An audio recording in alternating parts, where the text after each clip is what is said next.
मिलके भी हम न मिले शो में अब देखने को मिलने वाला बिल्कुल नया ट्विस्ट है, क्योंकि अब यहाँ पर रेवा जो है वो श्रुति के पीछे पीछे आ जाती है। देखना चाहती थी कि कहीं श्रुति कोई गलत कदम न उठा ले, ऐसे उखड़ी उखड़ी आई है तो यहाँ पर सोच रही होती है कि बहुत ज़्यादा गुस्से में है। फिर वो अपनी माँ अनुपमा के पास आ जाती है और अनुपमा को बोल रही होती है कि राज रेवा को अपनी पत्नी के रूप में चुन रहा है माँ, और मुझे सिर्फ दोस्त मान रहा है, और दादी राज को बहका रही है और राज ने हाँ कर दी है। तो यहाँ पर अनुपमा बोल देती है कि आज मैं तुम्हें कुछ देना चाहती हूँ श्रुति, देखो तुम बिल्कुल भी घबराओ मत। ये जो ताबीज़ है ऐसा ही मैंने किसी एक अपने सबसे खास शख्स को दिया था, और एक मैं आज तुम्हें दे रही हूँ। तो जैसे उस ताबीज़ को देखती है तो रेवा को याद आ जाता है कि ऐसा ही ताबीज़ तो मेरे पास भी है।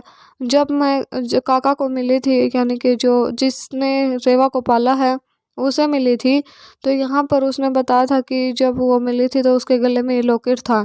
तो यहाँ पर अब रेवा अपने कमरे में जाती है, उसे देखती है तो वो बिल्कुल सेम वैसा ही दिखाई देता है जो कि अनुपमा श्रुति को दे रही होती है। तो अब यहाँ पर रेवा जान जाती है कि अनुपमा उसकी सगी माँ है जिसे उसने जन्म दिया है, और श्रुति उसकी सगी बहन है।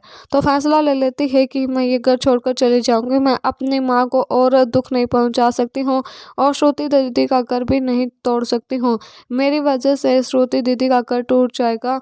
तो यहाँ पर अब जो रेवा है वो फैसला ले चुकी है राज से दूर जाने का, यहाँ तक कि राज को डिवोर्स देने के लिए भी तैयार हो जाती है। लेकिन अब राज रेवा को अपनी पत्नी के रूप में स्वीकार करके उसे अपनी पत्नी का दर्जा देना चाहता है, लेकिन रेवा कर देती है मना।